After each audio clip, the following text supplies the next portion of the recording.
tous, on se retrouve aujourd'hui pour une pile à lire, ça sera celle du Pumpkin Autumn Challenge 2021 organisé par Guimauve. C'est la première fois que je fais ce challenge parce que j'avais recommencé la lecture l'année dernière en novembre, donc j'avais dépassé ce challenge, donc je suis contente de pouvoir le faire cette année. Donc il se déroule sur 3 mois, septembre, octobre et novembre. Je ne vais pas vous présenter des livres que je vous ai déjà proposés dans d'autres piles à lire, tout simplement pour vous présenter d'autres types, que ce ne sera pas toujours les mêmes, et je vais essayer de m'obliger à lire les livres des pales que je n'ai pas lus pendant ma convalescence au mois de septembre. Je me fais opérer, je vais avoir une semaine au moins d'alité, j'ai 15 jours à 3 semaines d'arrêt où je pourrai pas bosser, je sais pas trop encore comment ça va se passer. Donc je me suis dit pendant ce laps de temps, je vais lire les livres de mes pales qui n'ont jamais été lus. Donc je me fixe un challenge supplémentaire en plus de ce Pumpkin Autumn Challenge. Je vous mets le lien en partie plus information de la vidéo de Guimauve pour en savoir un peu plus, et c'est parti pour les menus. Je ne vais pas m'attarder sur les résumés, si vous voulez les connaître je vous mettrai comme d'habitude les liens des livres en partie plus information. Je vais juste m'attarder sur pourquoi j'ai mis tel livre dans telle catégorie. Alors je suis désolée si je regarde en bas, mais j'ai besoin de lire les menus sur ma tablette. Premier menu, automne frissonnant, première sous-catégorie, gare à la main de gloire. On a comme mots-clés voleur, thriller, policier, superstition, horreur, épouvante. C'est une catégorie assez large, alors à chaque fois dans la catégorie, soit vous prenez un mot-clé, soit vous en associez plusieurs. Moi j'ai décidé de prendre un thriller, j'en ai pas mal en poche là dans ma bibliothèque. Ça c'est un des derniers qui est arrivé, c'est pour ça que j'ai voulu le sortir. C'est La fille du train de Paula Hawkins, donc chez Pocket, et c'est vrai que c'est un livre qui m'intrigue depuis quelques temps, donc voilà pourquoi je l'ai sorti. Deuxième catégorie avec mon super accent anglais, c'est Double Toy and Trouble. On a comme mot-clé sorcière, pièce de théâtre, prophétie, tragédie. Les pièces de théâtre c'est pas trop mon style, les tragédies non plus, donc je me suis arrêtée sur le mot sorcière. Et j'ai sorti l'atelier des sorciers, le tome 1, voilà un petit manga, puis c'est facile comme ça dans les challenges de glisser des mangas, des BD. On remplit comme ça le contrat facilement. Comme les mangas c'est un peu facile et que je me sens un petit peu coupable, parfois je me rattrape et dans cette catégorie j'ai mis 2 livres dont un manga, c'est pour ça que j'en ai mis 2. Donc troisième sous-catégorie et dernière de ce menu, c'est le folklore de Chip 'n Dale. Alors Chip 'n Dale fait référence à la saga L'Épouvanteur, sauf que je suis en train de lire le tome 3 de la saga L'Épouvanteur, donc je ne le rentre pas dans cette pile à lire, et je n'ai pas le 4, donc j'aurais pu coller parfaitement à cette catégorie, mais ce n'est pas le cas. Les mots-clés c'est créatures surnaturelles, fantastique, obscure, fantasy. Du coup j'ai mis le tome 3 de The Promised Neverland, et j'ai mis en roman Les Terres de l'Oubli de Jessica Lombroso aux éditions Snag. Alors en quoi ça rentre dans la catégorie? Apparemment on va suivre Eva qui est une fairy vouée à devenir puissante, née dans un autre monde, les terres de l'oubli, et on va avoir des métamorphes, des damnés, voilà, des petites créatures sympathiques. On passe au deuxième menu, première sous-catégorie, It's Just a Bunch of Hocus Pocus, avec les mots-clés Halloween, Samhain, automne. Alors j'avais pas de titre vraiment qui se rapportait à ces thèmes là dans la bibliothèque. Du coup j'ai sorti Witches, donc c'est un comics, le tome 1. Et alors pourquoi je l'ai sorti? Parce que, où est-ce que j'ai vu ça? Ça réinvente le mythe de la sorcière, donc je me dis mythe de la sorcière ça fait quand même Halloween. Deuxième menu, je vais pas vous faire l'affront de le prononcer, mais les mots-clés sont parcours initiatique, jeunesse, famille, nourriture. Alors je suis pas du tout dans la nourriture, par contre on va être dans du jeunesse. Et je pense un parcours initiatique, donc c'est Les Gardiens des Cités Perdues de Shannon Messenger, c'est le tome 1 chez Lumen. Et il est grand temps que je commence cette saga vu le nombre de titres qu'il y a. Troisième menu, il suffit de se souvenir de rallumer la lumière. On va être sur des mots-clés feel good, santé mentale, émotion.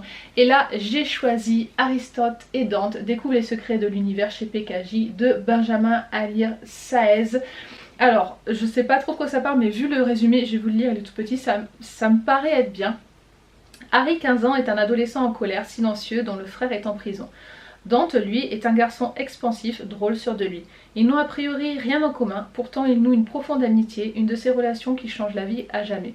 C'est donc l'un avec l'autre, et l'un pour l'autre, que les deux garçons vont partir en quête de leur identité et découvrir les secrets de l'univers. Ça m'a l'air très mignon, riche en émotions. Quatrième sous-catégorie et dernière de ce menu, c'est j'ai un dragon et j'hésiterai pas à faire feu en référence à Shrek. Donc on va être sur des mots-clés humour, illustré, anthropomorphisme, animaux. Alors moi j'ai choisi une BD qui est, je crois, pas du tout humoristique. Je peux me tromper mais ça a pas l'air. Par contre je me suis axée sur le mot anthropomorphisme et j'ai enfin sorti de ma bibliothèque Black Sad, le tome 1 chez Dargo de Diaz Canales et Guarnido.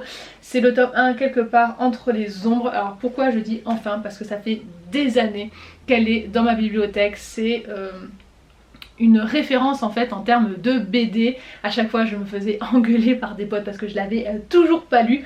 Donc c'est l'occasion de la sortir. Alors je vais essayer de pas trop vous spoiler, mais voilà, on est clairement sur de l'anthropomorphisme. C'est assez bizarre, j'ai pas l'habitude en fait de lire des graphiques comme ça, c'est pour ça que je m'étais jamais lancée dedans, mais il paraît que c'est excellent, donc voilà. Troisième menu, automne enchanteur, première sous-catégorie, la lunette de pierre, c'est extra, quand on veut voir ce qui ne se voit pas. On est sur des mots-clés petit peuple, féerie, nature, et moi j'ai opté pour La Cité des Chimères de Vania Prats aux éditions Snag. Alors, pourquoi j'ai opté pour ce livre? C'est par rapport à la nature.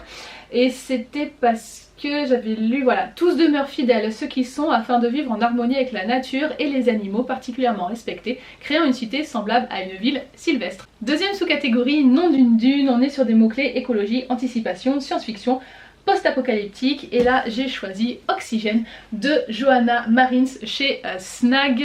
Alors on est sur du post-apo et la faune et la flore ont été ravagées si je me souviens bien, et en fait l'oxygène va se monnayer comme un bien de consommation, c'est devenu un luxe, donc on est sur un côté écologie également. Dernière sous-catégorie, princesse, et là les mots-clés sont inclusivité, LGBTQIA+, et féminisme. Là j'ai choisi Fleur de Co de Laetitia Danae chez Snag. Alors oui, cette catégorie est sponsorisée par Snag, c'était pas fait exprès, c'est tombé comme ça. Je me suis fiée à la couverture pour le mettre dans cette catégorie. Dernier menu, automne des mystères, première sous-catégorie, le destin perdu, avec comme mots-clés temps, horloge, énigme, puzzle, historique, steampunk. Et là c'est le steampunk que j'ai retenu pour sortir ce livre qui fait clairement steampunk, voilà, avec la couverture. C'est une trilogie, j'ai les 3 dans la bibliothèque, donc voilà, il était temps que je sorte le premier tome.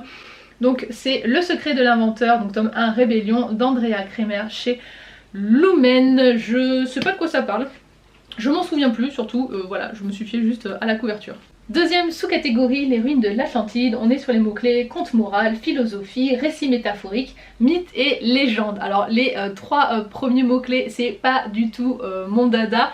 Mythe et légende, c'est un peu plus ce que je peux avoir dans ma bibliothèque, sauf que ceux que j'avais, genre Circé et le Twisted Tale d'Hercule, ont déjà été mis dans des pales précédentes, donc je me suis dit non, je n'aimais pas.